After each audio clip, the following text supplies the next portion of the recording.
We're in Volume 5 of the Bible story by Arthur S Maxwell. That's what my book looks like. You bring it a little closer. And we are at, excuse me, the peach wants to come. We're at Part 2, Story 8, Four Suprised Lepers. So it says, okay.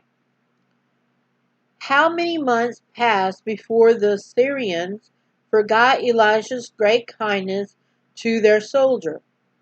The Bible doesn't say.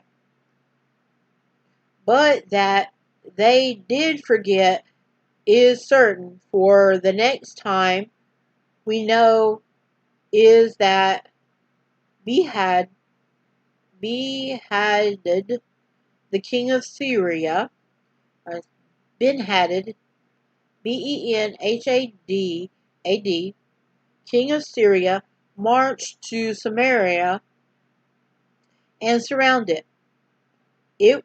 This time, he told himself there would be no mistake.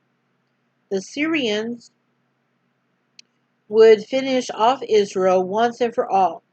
So they blocked every exit and sat outside waiting for the Israelites to starve to death. And starve they did. As weeks and months went by, the stock of food grew lower and lower.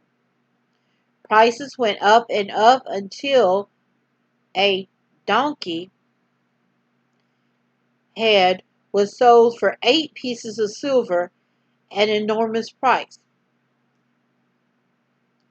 Only the rich could buy food.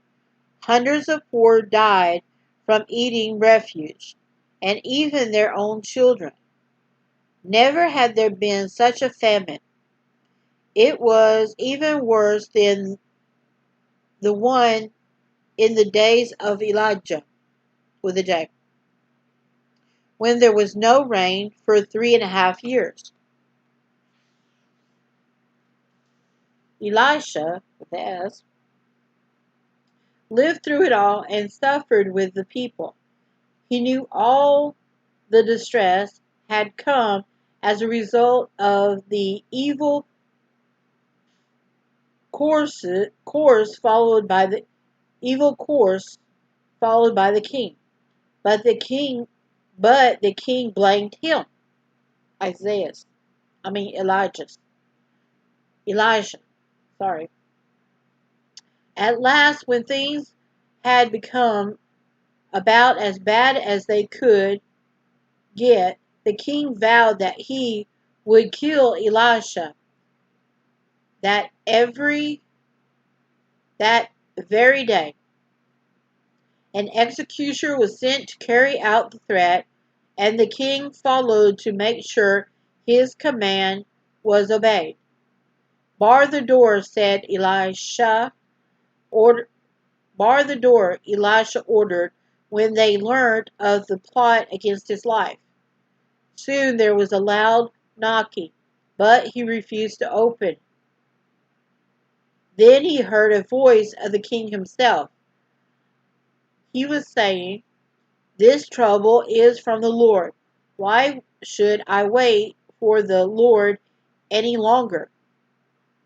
Elisha called to him, "Hear ye the words of the Lord.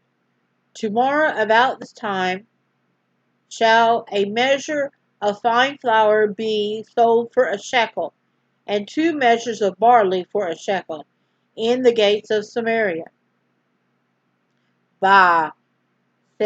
exclaimed one of the men who had come with the king. "This man must be mad. If the Lord would make windows of heaven, might this thing be?" The price Elisha had quoted was so low that, compared to the famine prices in the city at that time, they must have seemed silly. But though the man scoffed at him, Elisha didn't change his prophecy. Instead, he said to him, "Behold, thou shalt see it with thine own eyes, but shalt not eat thereof." The king and his men went away. Perhaps the king said, "We'll give him one more day, and then if nothing happens, I will surely have him put to death." As usual, Elisha wasn't troubled by these angry threats. He knew that the Syrians were about to leave. His secret army, the chariots of fire, the chariots of the Lord, and all the shining hosts were about to move into action once more, and there was nothing to fear. That very evening, in his own wonderful way, the Lord made the host of the Syrians to hear a voice of chariots and a noise of horses, even a noise of a great host. And they said one to another, "Lo, the king of Israel hath hired against us the king of the Hittites and the kings of the Egyptians to come upon us." Wherefore they rose and fled in the twilight, and left their tents, and their horses, and their donkeys.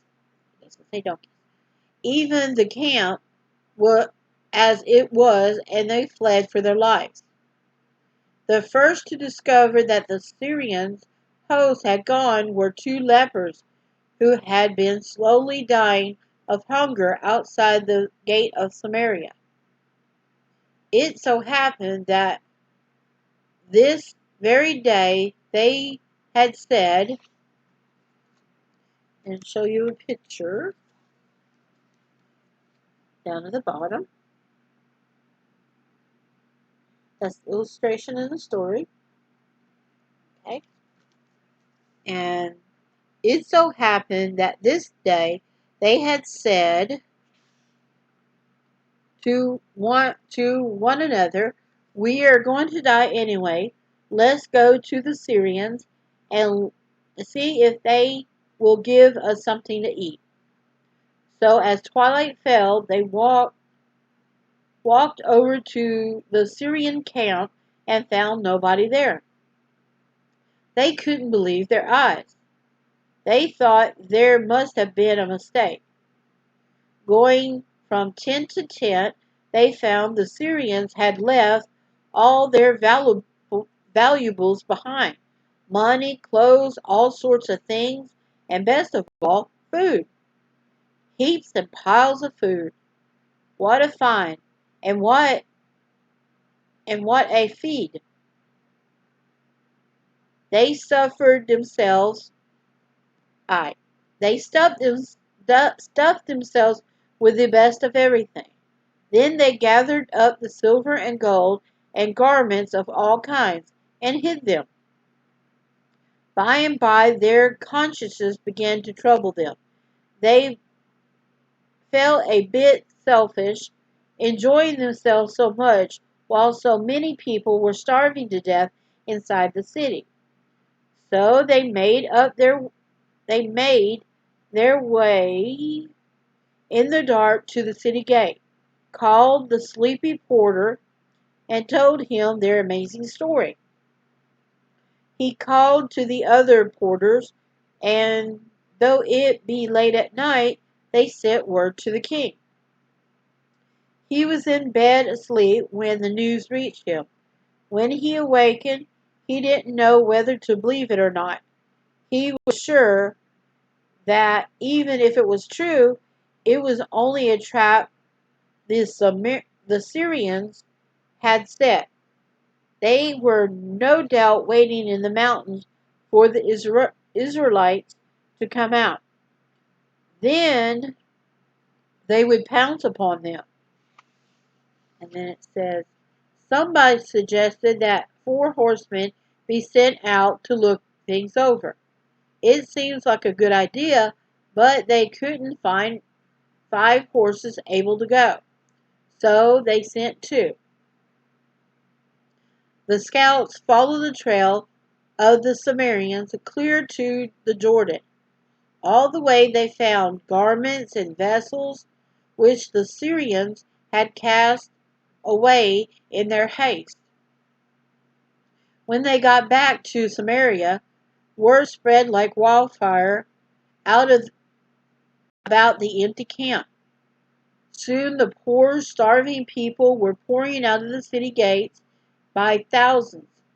They found so much food that there was enough to stock the shops again.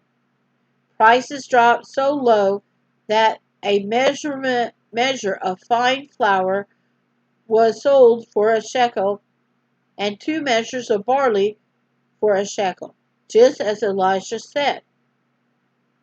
As for the man who had laughed at Elisha's prophecy, the king put him in charge of the city gate to care for the heavy traffic. But so great was the crush that he was knocked down, trampled on, and killed. So he saw the heap of food. For everybody was carrying some of it, but he never had a chance to eat any. It never pays to make fun of the prophet of the Lord. And then, of course, has an illustration down at the bottom of everybody running out.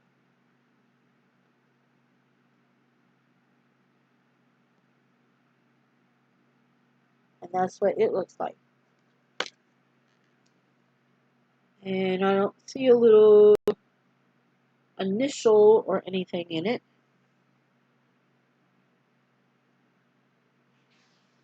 And that was the end of part 2, story 8.